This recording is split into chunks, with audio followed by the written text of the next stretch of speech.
আসসালামু আলাইকুম প্রিয় শিক্ষার্থী বন্ধুরা, তোমরা কেমন আছো? তোমরা নিশ্চয়ই ভালো আছো। আজ আমি তোমাদের রসায়ন বিষয়ের ইলেকট্রন বিন্যাস সম্পর্কে একটা ক্লাস নিব। আশা করি তোমরা ক্লাসটি শেষ পর্যন্ত দেখবে, আর ক্লাসটা ভালো লাগলে লাইক কমেন্ট শেয়ার করতে ভুলবে না। দেখো, আমি ইলেকট্রন বিন্যাস আমরা ক্লাস 8-এ যে ইলেকট্রন বিন্যাস করেছি সেটা হচ্ছে 2n² সূত্রের সাহায্যে 2n²। এবার আমরা একটু ভিন্ন নিয়মে যে ইলেকট্রন বিন্যাস করবো, এটা ছিল অরবিটালের সাহায্যে। দেখো, অরবিটাল মোট 4টি। তো অরবিটালগুলো লিখি। Orbital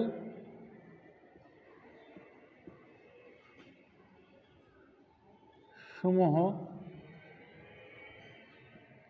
S P D F।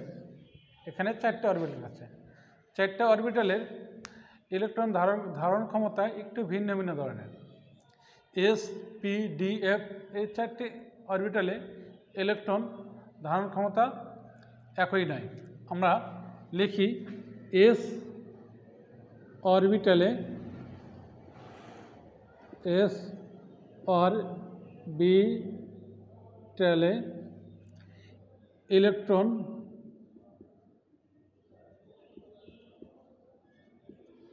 Electron প্রবেশের ক্ষমতা হচ্ছে কত? দেখো, ইলেকট্রন যেতে পারে,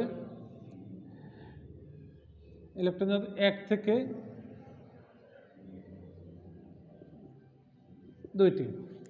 S অরবিটালে ইলেকট্রন 1 থেকে 2টি যেতে পারে, সর্বনিম্ন একটা, সর্বোচ্চ 2টি।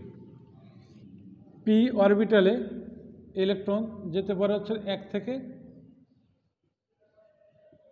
6টি। D অরবিটালে ইলেকট্রন যেতে পারে 1 থেকে 10টি। F অরবিটালে ইলেকট্রন যেতে পারে 1 থেকে 14টি। এখন ইলেকট্রন বিন্যাস করার আগে আমাকে কিছু শর্ত জানতে হবে। সেই শর্তগুলো আমরা আগে তোমরা অবশ্যই শিখব। দেখো, S অরবিটালে ইলেকট্রন 1 থেকে 2টি, P অরবিটাল ইলেকট্রন 1 থেকে 6টি, D অরবিটাল ইলেকট্রন 1 থেকে 10টি, F অরবিটাল ইলেকট্রন 1 থেকে 14টি। এটা আমরা শিখলাম। এবার আমরা ইলেকট্রন যে বিন্যাস করবো তার সিকোয়েন্সটাকে জেনে নেই। এখন এই 1, 2, 3 এগুলো বলে প্রধান কোয়ান্টাম সংখ্যা। এই প্রধান কোয়ান্টাম সংখ্যা যখন 1 হবে, মানে প্রথম শক্তি স্তর, মানে প্রথম, আমরা বলি প্রথম কক্ষপথ, এরকম প্রথম কক্ষপথ। তো 1s যখন 1 আসবে তখন আমরা 1s লিখতে পারি, 1s। যখন আমরা দ্বিতীয় কক্ষপথের সমান লিখতে পারি 2s 2p। মানে প্রথম কক্ষপথে একটা অরবিটাল আছে s, দ্বিতীয় কক্ষপথে অরবিটাল আছে 2টি, একটা s একটা p। তৃতীয় কক্ষপথে অরবিটাল আছে 3s 3p 3d। আর 4 আছে 4s 4p 4d 4a। আমরা আবার 1-এর জন্য যখন 1 হবে s অরবিটাল 1s, 2 যখন 2s 2p, 3 যখন হবে 3s 3p 3p 3d, 4 যখন 4s 4p 4d 4f। যদি বন্ধুদের বলে 5 থাকে তাহলে কী হবে? তাহলে 5 হলে 5s 5p 5d 5f। যেহেতু অরবিটাল 4টে আসবে, ঘুরে ফিরে 4টে আসবে। এখন আমরা এটাকে যদি আমরা ইলেকট্রন, এটা এবার শিখলাম ইলেকট্রন বিন্যাস আমরা কেমন করে লিখবো। ইলেকট্রন বিন্যাস আমরা এভাবে লিখবো, প্রথম 1s লিখবো, তারপর 2s লিখবো, তারপর 2p লিখবো, 3s লিখবো, 3p লিখবো, আর 3d লিখবো, তারপর 4s লিখবো, তারপর 4p লিখবো, তারপর 4d লিখবো, তারপর 4f লিখবো। এভাবে আমরা সাজিয়ে লিখবো। তাহলে 1s 2s 2p, 3s 3p 3d, 4s 4p 4d 4f। এবার 5 বলে তাহলে 5 লিখো, 5s 5p 5d লিখবো। এবার আমরা ইলেকট্রন বিন্যাস করবো। দেখো আমরা প্রথমেই অক্সিজেনের ইলেকট্রন বিন্যাস করব। ইলেকট্রন বিন্যাস করার জন্য প্রথমে আমাকে দরকার হচ্ছিল পারমাণবিক সংখ্যা। অক্সিজেন ইলেকট্রন বিন্যাস করার জন্য অক্সিজেনের ইলেকট্রন 8-এর ইলেকট্রন বিন্যাস করবো। পারমাণবিক সংখ্যা যাতে 8 আছে, তাহলে প্রথমে আমরা কি আছে দেখো 1s। তো 1s-এ আমরা কয়টা ইলেকট্রন দিতে পারি? 2টা। যখন 2টা ইলেকট্রন দেবো তখন আমরা অটোমেটিক কিন্তু এখান থেকে 2টা বাদ যাবে, মানে এখন কয়টা বাজছে? 6টা। তারপর হচ্ছে 2s, তাহলে কয়টা গেল? হ্যাঁ, 4টে। 2p। এখন দেখো আমাদের ইলেকট্রন বিন্যাসের করার শর্ত হচ্ছে প্রথম কক্ষপথগুলো ইলেকট্রন পরিপূর্ণ করে শেষে অবশিষ্ট কয়টা। দেখো এখানে আছে 2, 2 এ 4, আছে কয়টা? 8টা। 4টে অলরেডি আমরা লিখে ফেলেছি, আর পাশে কয়টা? 4টে। আমার এস অরবিটে ইলেকট্রন যায় সর্বনিম্ন 1টা, সর্বোচ্চ 6টা। তাহলে আমরা 1ও দিতে পারি, 2 দিতে পারি, 3ও দিতে পারি, 4ও দিতে পারি, 5 দিতে পারি, 6 দিতে, 7 দিতে পারি না, যেহেতু আমার বাঁচে কয়টা? 4টে। 4ই লিখব এভাবে। এবার যদি আমরা ক্লোরিন করি, 1s2, 2s2, 2p, 6 তার 10 হলো, 3s2,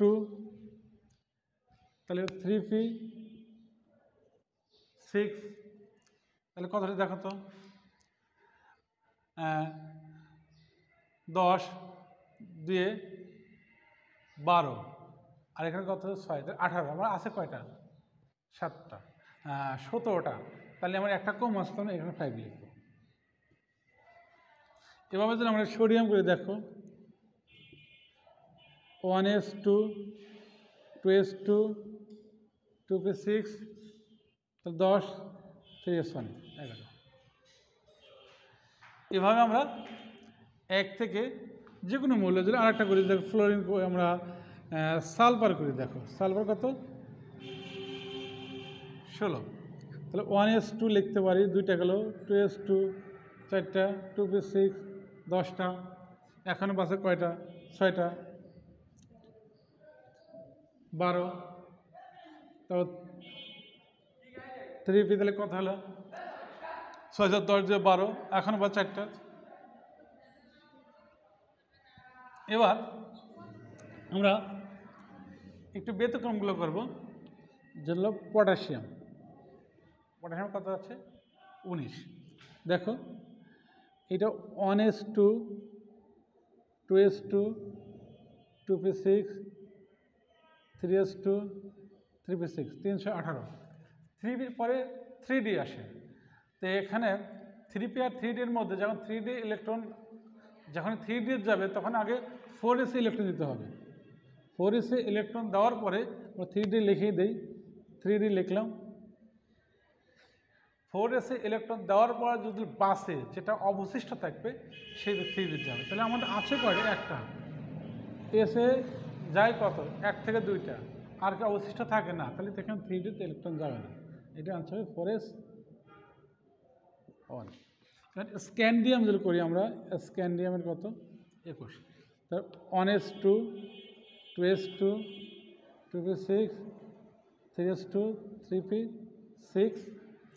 তাহলে এবার আসবে হচ্ছিল 3d 4s। তাহলে 4s-এ 2টে দেওয়ার পরে এখন তাহলে আমার 18, 6, 6 12, 12 14 16 18 20, বাসে কত? 1, 3d1। এখানে একটা যাবে। যদি আমরা